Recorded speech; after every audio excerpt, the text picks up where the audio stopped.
جس گھر میں عورت کی عزت نہیں، عورت دکھی اور بدحال رہتی ہے، وہ گھر آج نہیں تو کل برباد ہو جائے گی۔ عورت ایسا دل رکھتی ہے کہ بڑے سے بڑا ظلم بھی معاف کر سکتی ہے۔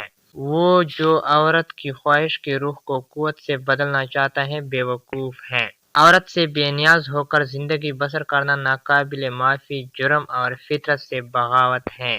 مرد قانون بناتے ہیں اور عورت عادتیں۔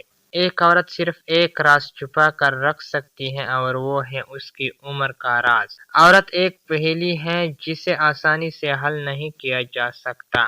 عورت کی سب سے بڑی کمزوری یہ ہے کہ وہ بڑی جلدی اعتبار کر لیتی ہے۔ خاردار شاخ کو پھول دلکش بناتے ہیں اور غریب سے غریب شخص کے گھر کو سمجھدار عورت جنت بنا دیتی ہے۔ عورت میں پہلے محبت پیدا ہوتی ہے اور پھر خواہش۔ مرد میں پہلے خواہش پیدا ہوتی ہے پھر محبت۔ دنیا میں دو بڑی طاقتیں ہیں، ایک قلم دوسرا خنجر، لیکن عورت ان دونوں سے زیادہ مضبوط ہے۔ ہر بلند مرتبہ شخص کی رہنمائی عورت کے شیریں الفاظ کرتے ہیں۔ عورت اگر میری راہ ترقی میں رکاوٹ بن سکتی ہے تو بھی مجھے چاہیے کہ اس سے قبول کر لوں۔ عورت کو کبھی کسی امتحان میں نہ ڈالو ورنہ تمہیں دکھ ہوگا۔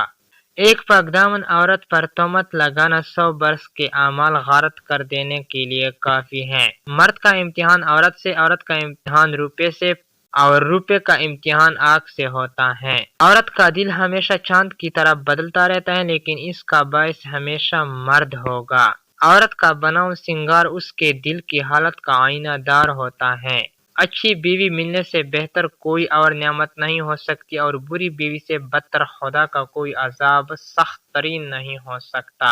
عورتوں کے کہنے پر کبھی عمل مت کرو، زمانہ کی تمام آفتوں سے محفوظ رہو گے۔